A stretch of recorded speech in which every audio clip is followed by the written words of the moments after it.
Housing కి సంబంధించి అధ్యక్ష ప్రభుత్వం పెట్టుకున్నటువంటి టార్గెటే కేవలం 3,362 ఇళ్ళు అధ్యక్ష. బయటికి ప్రజలకు చెప్పేదేమో 60,000 ఇల్లు కట్టిస్తామని చెప్పి 60,000 ఇల్లు నియోజకవర్గానికి ఒక 400 ఇల్లు, ఇవి అర్బన్ ఏరియాల్లో 24,000, రూరల్లో 36,000 అని చెప్పి ప్రజలని మభ్యపెట్టే ప్రయత్నం చేసినారు అధ్యక్ష. వాస్తవ రూపంలో కట్టేది ఏంటంటే అధ్యక్ష కేవలం 377. ఈ సంవత్సరము బడ్జెట్ లో డబల్ బెడ్రూమ్ ఇళ్ల కోసం కేటాయించిన నిధులు ఎన్నని గనక మనం చూస్తే కేవలం 30 కోట్ల రూపాయలు అధ్యక్ష. 30 కోట్ల రూపాయలు పెట్టే అధ్యక్ష 16,123 కోట్లు ఖర్చయ్యే డబల్ బెడ్రూమ్ ఇల్లు కడతామంటే ఎట్లా నమ్మాలి అధ్యక్ష?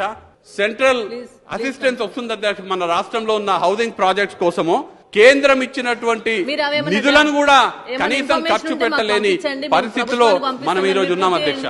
మాది పేదల పార్టీ అధ్యక్ష. గత 10 సంవత్సరాలలో మేము దాదాపు 30 లక్షల ఇల్లు కట్టించినాం అధ్యక్ష. మేము కోరేది అధ్యక్ష ప్రతి ఒక్కరికి కూడా ఇల్లు లేని నిరుపేదలందరూ కూడా 2 బెడ్రూమ్లు ఇల్లు కట్టించాలి. 4 లక్షలకు పైగా ఉన్నటువంటి ఇందిరమ్మ లబ్ధిదారులందరికీ కూడా ఈ సంవత్సరంలోనే బకాయిలన్నీ కూడా బిల్లులన్నీ కూడా మీరు తక్షణమే చెల్లించాలని ప్రభుత్వాన్ని కోరుతూ అధ్యక్ష మీ ఓటు హస్సం గుర్తుపై వేసి మహబూబ్ నగర్ లోక్సభ అభ్యర్థిగా నన్ను గెలిపించండని ప్రార్థిస్తున్నా.